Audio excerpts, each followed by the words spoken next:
Guys రీసెంట్గా popular OTT platform అయినటువంటి ఆహాలో రేవు అనే మూవీ అయితే స్ట్రీమ్ అవుతుంది కదా. సో ఈ వీడియోలో మనం ఏంటంటే అసలు ఆ మూవీ ఎలా ఉంది ఏంటి అనేది డిస్కస్ చేద్దాం. ఓకేనా, లెట్స్ గో.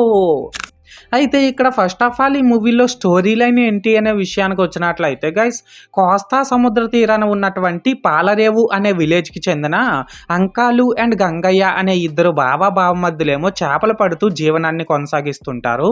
అయితే వీళ్ళ వ్యాపారాన్ని దెబ్బతీయడం కోసం అని చెప్పి నాగేశ్ అనే వ్యక్తి చేపలు పట్టడానికి వీళ్ళు నడుపుతున్నటువంటి బోట్ కంటే కూడా పెద్ద బోట్ని అదే సముద్రంలోకి తీసుకొస్తాడనమాట.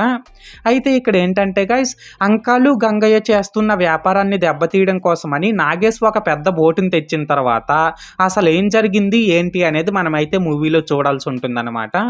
సో మొత్తానికి అర్థమైంది కదా స్టోరీ లైన్ ఏంటి అనేది. అయితే ఇప్పుడు ఈ మూవీ ఎలా ఉంది అనే విషయానికి వచ్చినట్లయితే గైస్, మూవీ అయితే పర్లేదు, టైంపాస్ కోసం ఒకసారి అయితే చూసేయచ్చు.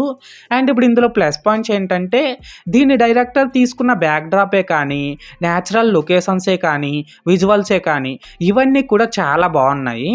అలాగే ఈ మూవీలో యాక్ట్ చేసిన యాక్టర్స్ అందరూ కూడా కొత్త వాళ్ళే అయినప్పటికీ ప్రతి ఒక్కరి పెర్ఫార్మెన్స్ కూడా చాలా న్యాచురల్గా సూపర్ ఉంది.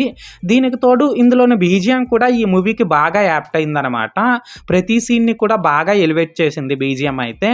మెయిన్గా విలన్తో వచ్చే ఫేస్ ఆఫ్ మాత్రం నెక్స్ట్ లెవెల్లో ఉందనే చెప్పాలి.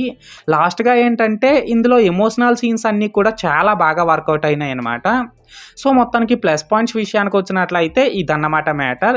అండ్ ఇప్పుడు ఇందులో మైనస్ పాయింట్స్ ఏంటంటే మూవీ స్టార్ట్ అవ్వడం అయితే కొంచెం ఇంట్రెస్టింగ్గా స్టార్ట్ అయినా సరే రన్ అవుతున్న కొద్దీ రొటీన్ ఫీల్నే ఇచ్చేస్తుంది అనమాట.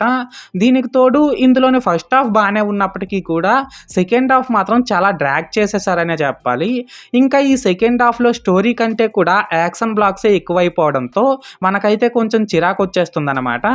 లాస్ట్గా ఏంటంటే ఇందులో సాంగ్స్ ప్లేస్మెంట్ కూడా కరెక్ట్గా లేదనమాట.